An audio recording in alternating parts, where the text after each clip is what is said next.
Welcome to Hangin' With The Hayes, and today on our show, we got the Right Reverend himself, Bishop Ernest Santiful, all the way from Baltimore, Maryland. He's going to be with us to give us some spiritual advice, and he's going to deal with that subject, the side eye when you camping while black. But for that matter, camping while white in the wrong urban community will do too. Right here on Hangin' With The Hayes, we're about to get it started. Sit back and relax as we hear from the Bishop.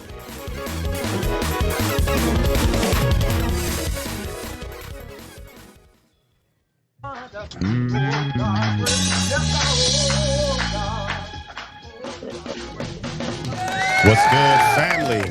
Welcome back to Hangin' With The Hayes, where the fire pit is warm, the truth is hotter, and we don't just tell stories, we tell our stories. Now today, we taking this thing to a whole different level. We talking about open land that don't always come with open arms. We talking about how freedom still comes with some footnotes. Now, I could not have this conversation without my brother, the one, the only, Bishop Ernest Santiful. We talking about a man that has been preaching the truth across the crossroads of culture, camping and the call of God. Bishop, it is a true pleasure to be in your presence today. How are you, my friend? Hey, my friend, how are you? I'm glad to be here. It's a joy to be here with you tonight on this platform to just chat and chew and talk about some things and get to some of the basics in life, because without the basics, we have nothing. Yes, sir. That's exactly what I'm talking about. And that's the reason why I have you here. Now, folks didn't hit play to hear me talk, so we're going to cut right to the chase and get right into it. Bishop, I asked you here because you bridge generations, okay?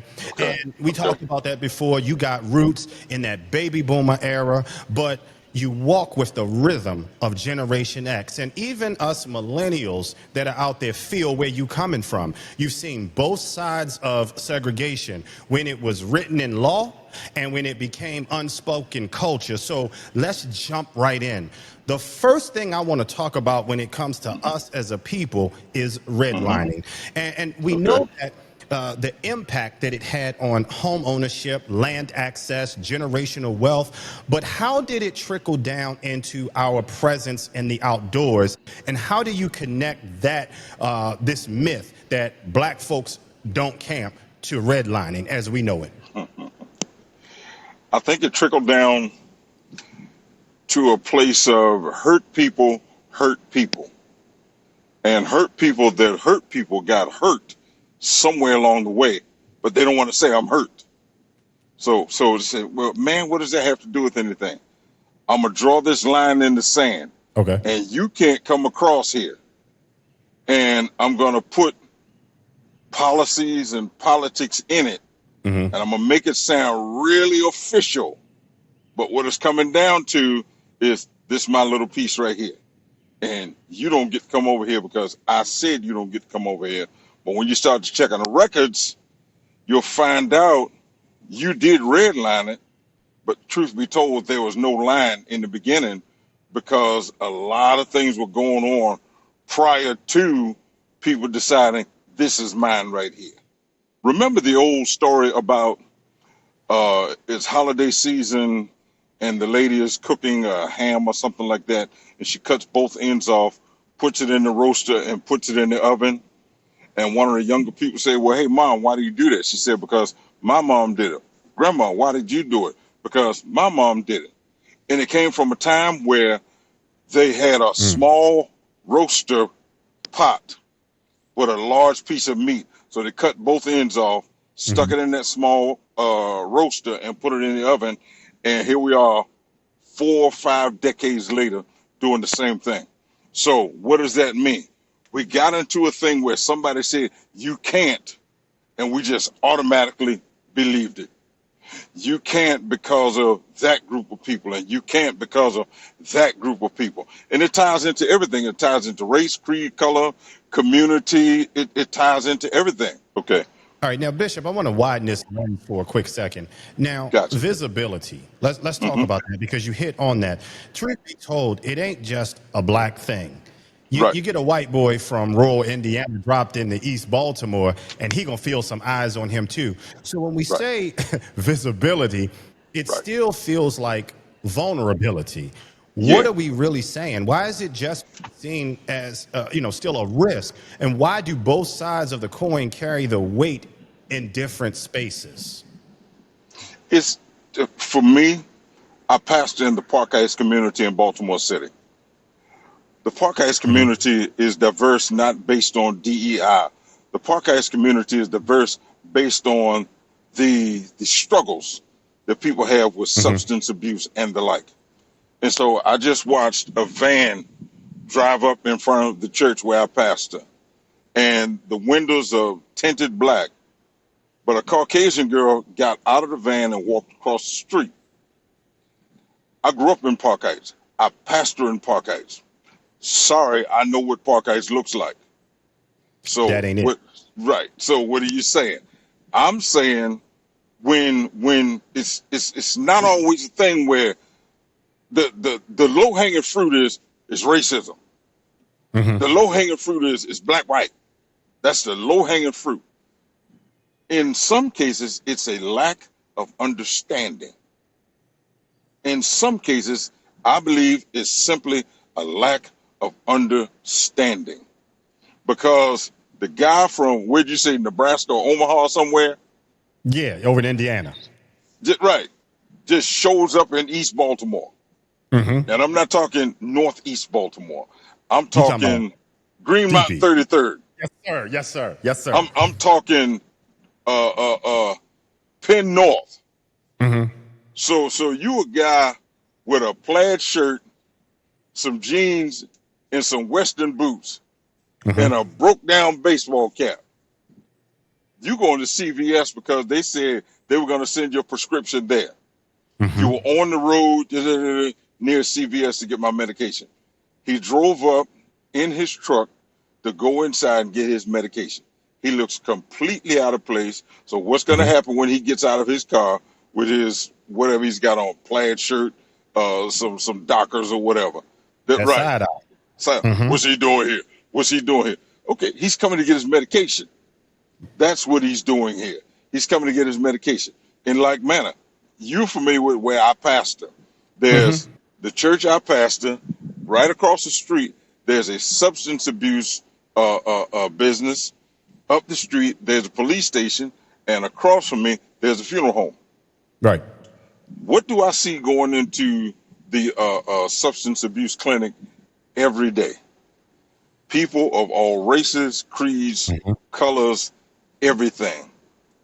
And some of them, you can tell they just took the bad turn and they're trying to get better. Right. It Right. comes down to why is everything racism? Why is everything? And I know some people harp on it because it's easy. It's easier for somebody to stand at the top and tell you how bad it is versus give you the insight to how to get from bad to better. I said to our congregation yesterday, do not watch TV and let somebody that's a millionaire tell you how bad your life is. Why would you listen to somebody that's a millionaire tell you how horrible your life is? And it's like, really? So you're going to sit there and tell me in your custom made suit, you're going to sit there and tell me eating at a five-star restaurant, and you are Right. not going to Burger King, you're not going to McDonald's. You're going to a five-star restaurant, you're going to a five-star hotel.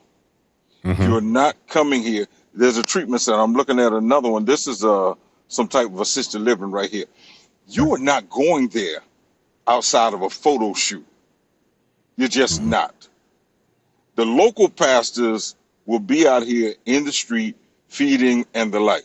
Just like at the campsite, if there's such a thing as a grounds manager, Hmm. they know what's going on the campsite. They know pretty much everybody who goes and comes to an extent, right? Hmm.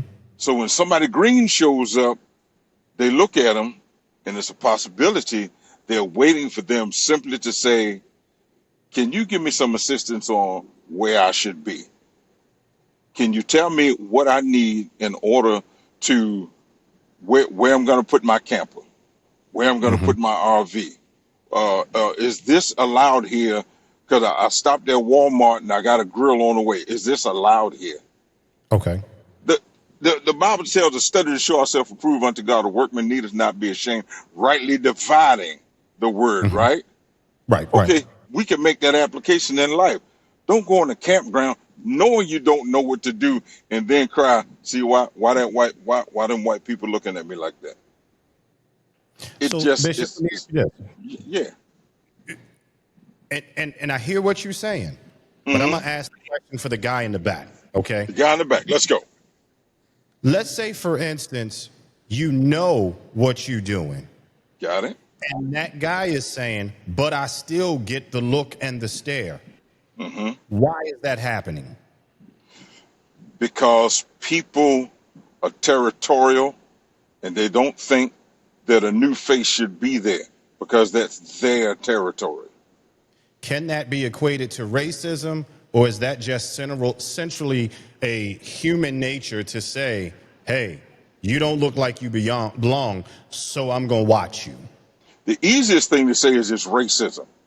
That's the Okay. easiest thing to say because that makes us feel. I know he ain't like me because I'm black.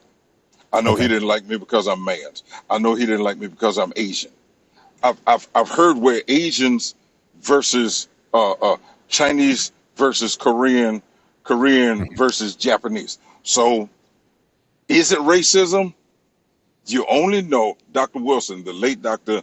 Eddie Robert Wilson, said one of the most difficult things about human relationships is we don't stay around each other long enough to know one another. So if you don't talk to that brother, that sister long enough, you won't know if they're just straight racist or they have a lack of understanding of what you do when you come out here and your Timberlands untied and your pants hanging down. They because that makes no sense to them. To them, you should put on a belt and you should tie Hmm. your shoes all the way up unless you're about to take them off. So is it racism? For me, as a man that grew up in the Park Heights community, that the Right. McDonald's, we used to walk up to it versus going through the drive-through. That when we used to go to Hardee's out in Catonsville, and you would Mhm. walk in and you get a side eye from the Caucasian brothers and sisters. Is it straight racism? I don't see it as straight racism all the time. Sometimes, sure it is. Sure it is. But the other side of that, I don't have to feed into your smallness. I don't. Even if you call me something nasty, really, Mhm. I don't have to sew into it. I don't. I can keep on walking. I don't have to give you a second at all. Whatever you think of me, I don't have to give you any of that. You know why? Because it's not that I'm bad. As a Christian by faith, I walk by faith and not by sight. So I don't have to stand there and debate with you why you looking at me when I drove up on the campgrounds. You may not just understand. You have some brothers and sisters of other uh, uh, uh, uh, backgrounds that have never been around other ethnicities before. Watching television is one thing, but being there live and in person is another thing. I know you are a camper extraordinaire. So you see a little bit of everything in that camping community, in the Mhm. RVs and things of that nature. So from what you shared with me about who you are and what you do over the last many years, most people wouldn't even, it makes no sense to them. It's a foreign language because it's like, why would you do that? Yeah, interesting you mentioned that. And I want to throw this at you because you're about to go into a different conversation that I want to cover in a minute because I want to give that a wide berth and a lot of time. But before we get to there, I just got to ask you this. What's more Mhm. dangerous, a bear or a bigot? And I mean that because I got to be honest with you. I have Yeah, been at some campgrounds of America where I felt safer around the wildlife than yeah, some people that were parked next to me. And I think I'm a pretty big dude, but you right. know, there are some people, and we're not talking white, we're not talking black, we're just talking some strange people that just give off a vibe that I just wasn't feeling. So Right. picture this. I mean, I got bear spray in one hand, I got my Bible in the other hand, Right. but the side eyes from the folks 3 campers over is still there. So Right. it also makes me double check the locks and make sure that that 357 has 6 low octaves of boom in it, because I'm not sure what's going on. So Bishop, why is this the realest fear for so many of us, and why does that tension still hit even though we are miles away from what we perceive as a threat in the city? A bigot is trained.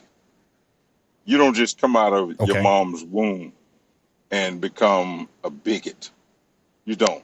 It is trained, it is nurtured, it is daily. A bigot is worse than a bear, because a bear, you hit them with the spray. A bear, you understand their makeup, you can live to see another day. A bigot lives in fear.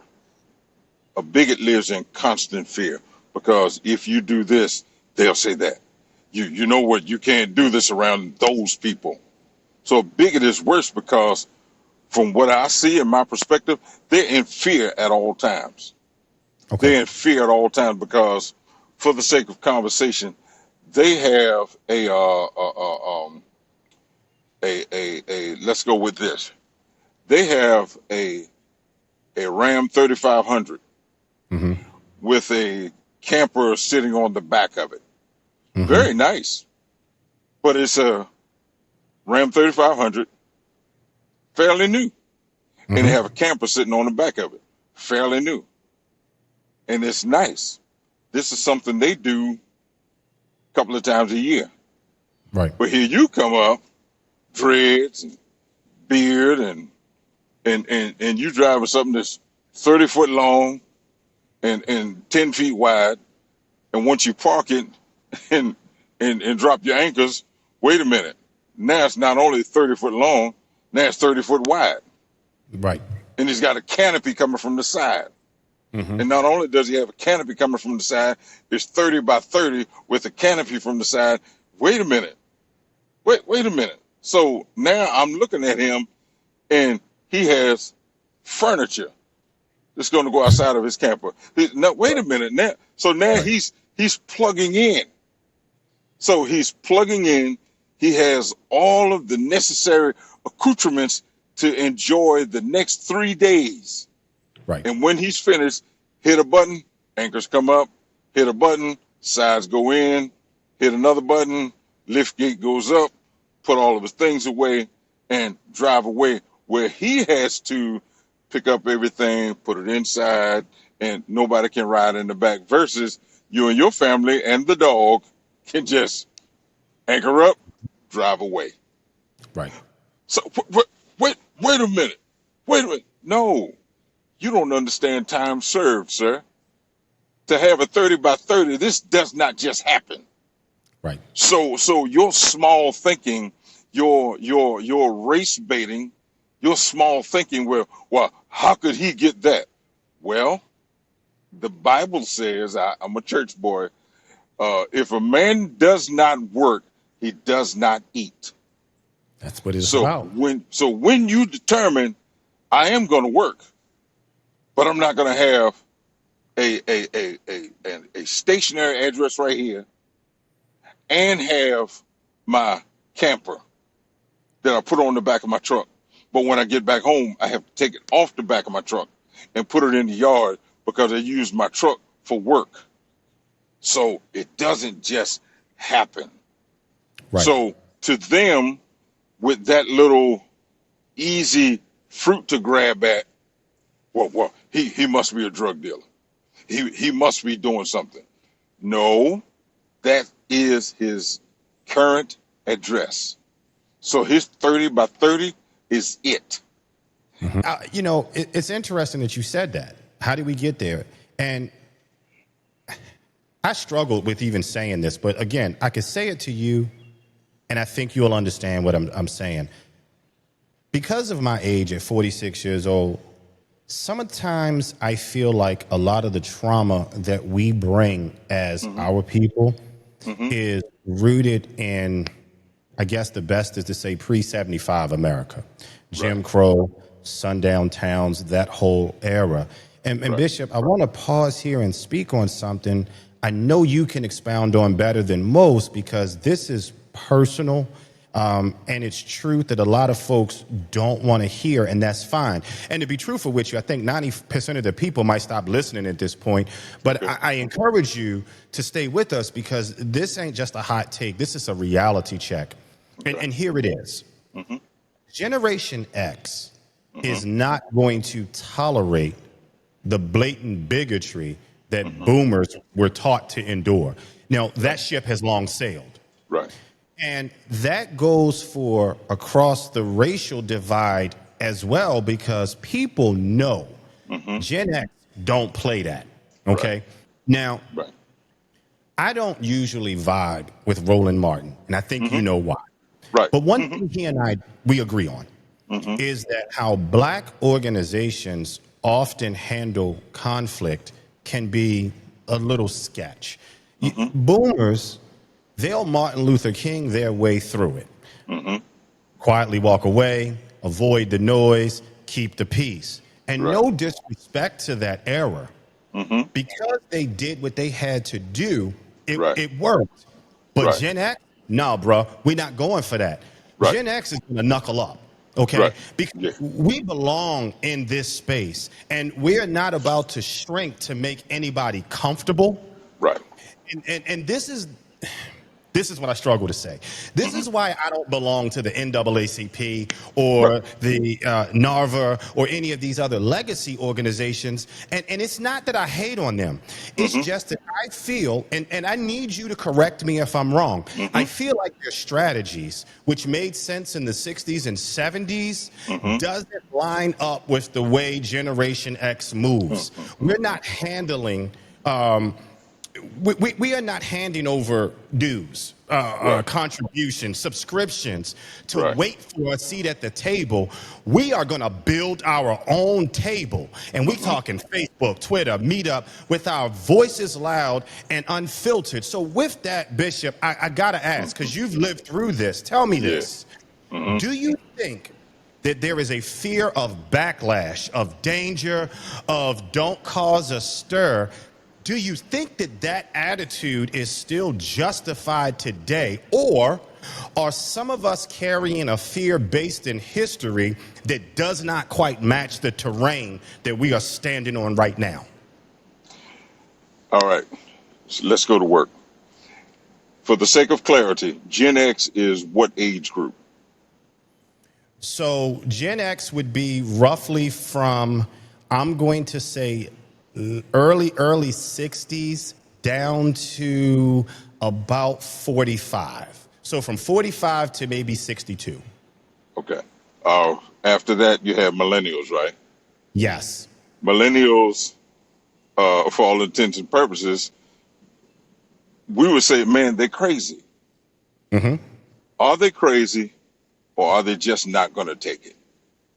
Right. So, Dr. King era, they marched. Now, I was born in that time. They marched, they protested, and so, okay, you're going to protest. Got it. What's going to happen after the protest? What's going to happen after the march? Because this generation is saying, you know what? I'm not marching nowhere. Right. I'm not going to wait for you. And that's what we run into, unfortunately, sometime in our ministries is, so Rev, you waiting for me to go to heaven before I get anything. And so that's what we're running into. So they don't have the same level of embedded fear, and they're not going to do it.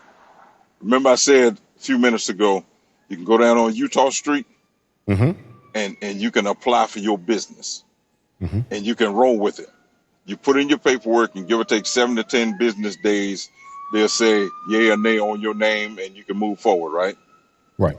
So what does it mean to start a business? You got to have a name, and doing the legal way, you got to have a name, and then hopefully you get a location, and then you go from there. Right. But this generation is saying, nah, I'll tell you what I'm going to do. I'm going to start doing hair. Where you going to do hair? In the kitchen. Uh, I'm gonna open a barber shop. Do you have a business license? No. Have you been to barber school? No. But I'm gonna open a barber shop. Okay. What sense does that make? Because I taught myself how to cut hair watching YouTube. What sense does that make? Because I know how to cut hair and I'm gonna open a barber shop. Where's your location gonna be? Well, I just came home. My mom gonna let me use the basement. Mm-hmm.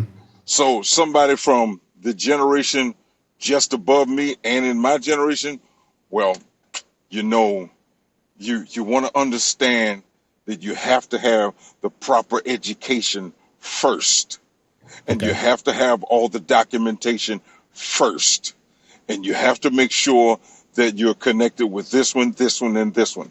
This generation, they say no. I'm gonna cut hair. I'm gonna cut grass. I'm gonna do hair. I'm gonna start a catering business. Well, what if somebody gets sick?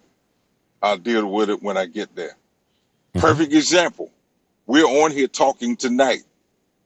Did you ask anybody about establishing what's your official name for what we're doing right now? Hanging with the Hayes. Did you ask anybody? No, Did you wait for anybody's thoughts, views, or opinions? not at all.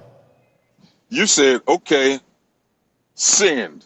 So Amazon gonna send me some lights, and I'm Mm-hmm. gonna go to Bill's Music House and get a board, and Mm-hmm. and and I'm gonna do this and this and this. Here's my studio. Mm-hmm. Well, but do you have any training? No, but I don't watch 20 videos, and I learned about the highs, the lows, the mids, the lighting. Here I Yep. am. Ergo, the bishop. That's what I'm on the radio and all that kind of thing, right? Mm-hmm. I'm on the radio. I've been on the radio for 15 years. Mm-hmm. I did not go to broadcasting school. Did not. Do you know how I ended up on the radio? No, how'd you end up? Because of my voice. Mm-hmm.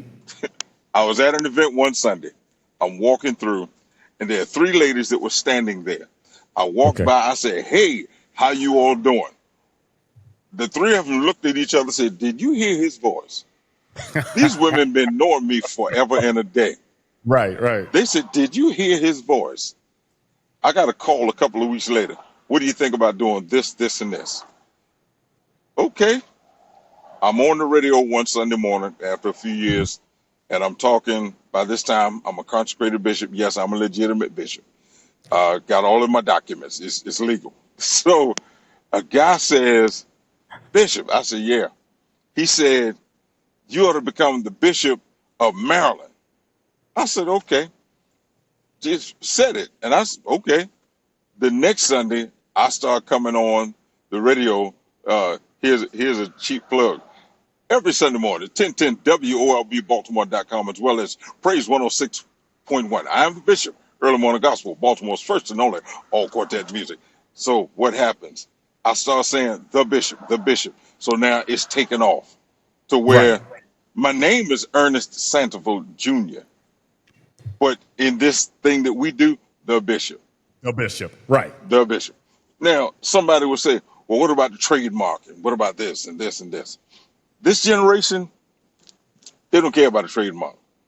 This generation, they will go get a shirt made and put whatever little squiggly sign on it because that's theirs. They're Right. not asking nobody. And so what are we dealing with? You have the embedded, inbred fear.